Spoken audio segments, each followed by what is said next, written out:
सारा पृथ्वीमा मानिस एकमात्र यस्तो प्राणी हो जसले के खाने, कस्तो खाने, कति खेला खाने सब अनिश्चित छ।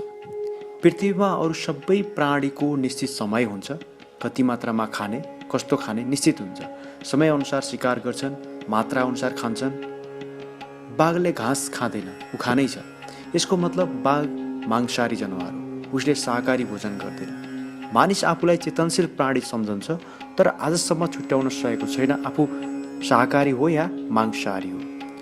युरोपका प्रसिद्ध डाक्टर केनेथ वाल्करले आफ्नो आत्मकथामा लेखेका छन्, मानिसले खाने आधा खानाले आफ्नो पेट भर्छन् र आधा खानाले डाक्टर हो। यसको मतलब हो हामीले खाने खानाबाटै रोग निम्ति आएका छौँ। सम्पूर्ण रोगको जड नै हामीले गर्ने खानपिन हो। हामीले कस्तो भोजन गर्छौँ त्यस्तै विचार र भावना पैदा हुन्छ।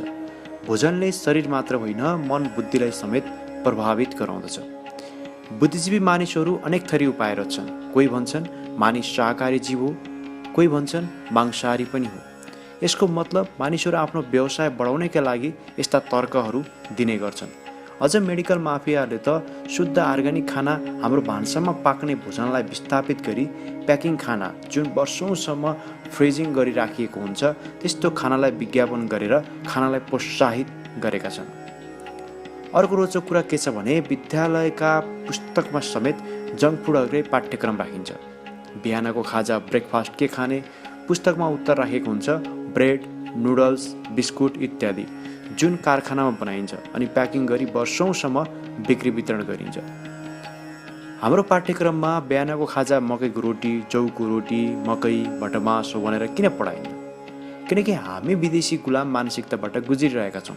भारतमा इस्ट इन्डिया कम्पनीले छोडेर गएको 70 वर्ष भइसक्यो, तर पनि त्यही गुलामीको शिकार भारतीयहरू छन् र हाम्रो शिक्षा प्रणालीदेखि राजनीतिक, सामाजिक, आर्थिक गतिविधि सबै भारत केन्द्रित नै छ। यसको मतलब हामी पश्चिमाहरूको चङ्गुलमा फँसेका छौँ। हाम्रो देशमा खानपानदेखि लगाउने लुगासम्म ब्रिटिसको जस्तै बन्दै गएको छ। युरोपमा वर्षमा करिब 8 महिना हिउँ पर्छ। त्यहाँको मौसम चिसो छ, त्यसैले उनीहरू सधैँ घाँटीमा टाई बाँध्छन्, किनकि चिसोले सबैभन्दा छिटो असर गर्ने भनेको घाँटीमा हो। तर हामी उनीहरूको सिको गर्दै 35 डिग्री गर्मीमा पनि टाई बाँधेर बजार घुम्छौँ। यो जस्तो पागलपन के हुन सक्ला? गर्मीमा कोट लगाएर आफूलाई भलाद्मी देखाउन खोज्छौँ, यो जस्तो मूर्खता अरू केही हुन सक्दैन।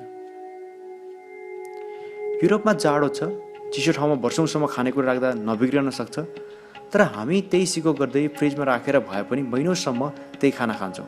अचेल गाउँ गाउँमा फ्रिज राख्ने प्रचलन छ। फ्रिज, एसी, पङ्खा भएन भने त्यो घरलाई नीच, दरिद्र सोच्छौँ। योभन्दा दरिद्र मानसिकता अरू हुनै सक्दैन। यो त सामान्य उदाहरण मात्रै हो। हाम्रो खानपानदेखि लगाउने लुगा, संस्कृति पश्चिमाहरूको जस्तो भइसकेको छ। हाम्रो पूर्वीय संस्कृतिमा जन्मदिन भने नै हुँदैन। हामी बाहिरी भौतिक जगतलाई भन्दा आध्यात्मिक जगतलाई महत्त्व दिन्छौँ।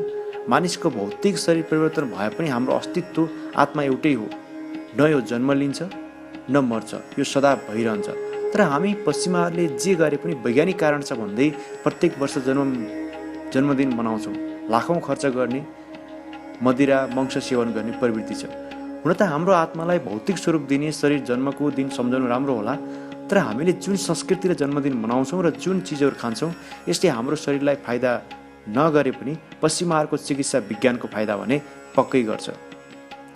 हाम्रो बिरामीको जड भनेको नै खाना हो, यसमा दुई मत छैन। हाम्रो पूर्वीय दर्शनले सात्विक, राजसिक र तामसिक गरी 3 प्रकारको भोजनलाई वर्गीकरण गरेको छ।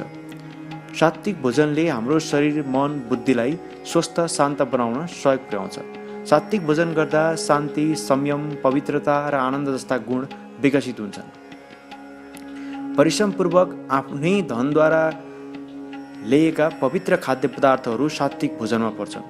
गाईको दुध र गाईको दुधबाट बनेका सबै परिकारहरू, घिउ, गहुँ, चामल, जौ, मुग, हरियो पात भएको साग, घिरौँला, लौका आदि सात्विक भोजनभित्र पर्छन्। राजसी भोजनले एकहोरोपना जस्ता गुणमा वृद्धि गर्छ। तितो, अमिलो, नुनिलो, धेरै तितो, पिरो, मसलेदार, अचार आदि राजसी भोजनमा पर्छन्। बजारबाट फल तथा अन्नहरू पनि राजसी हुन्छन्, किनकि तिनीहरू बिक्री गर्नैका लागि रासायनिक मल विषादी हालेर उत्पादन गरिन्छन्। तामसिक भोजन गर्दा चाहिँ क्रोध, एकोहोरोपना, अहङ्कार र विनाश जस्ता अवगुणमा वृद्धि हुन्छ। अरूलाई दुःख दिएर आर्जन गरेको धन तामसिक धन हो। अरूलाई दुःख दिएर कमाएको सबै कुरा तामसी नै हुन्छन्।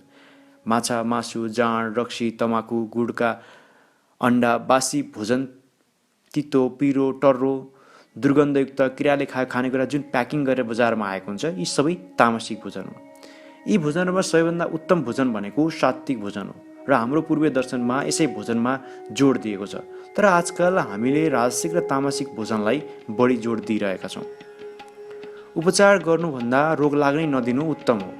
हाम्रो पूर्वीय दर्शन यसैको आधारमा आयुर्वेदको जन्म भएको छ। रोग लाग्ने सबैभन्दा ठुलो कारण हाम्रो भोजन प्रणाली हो।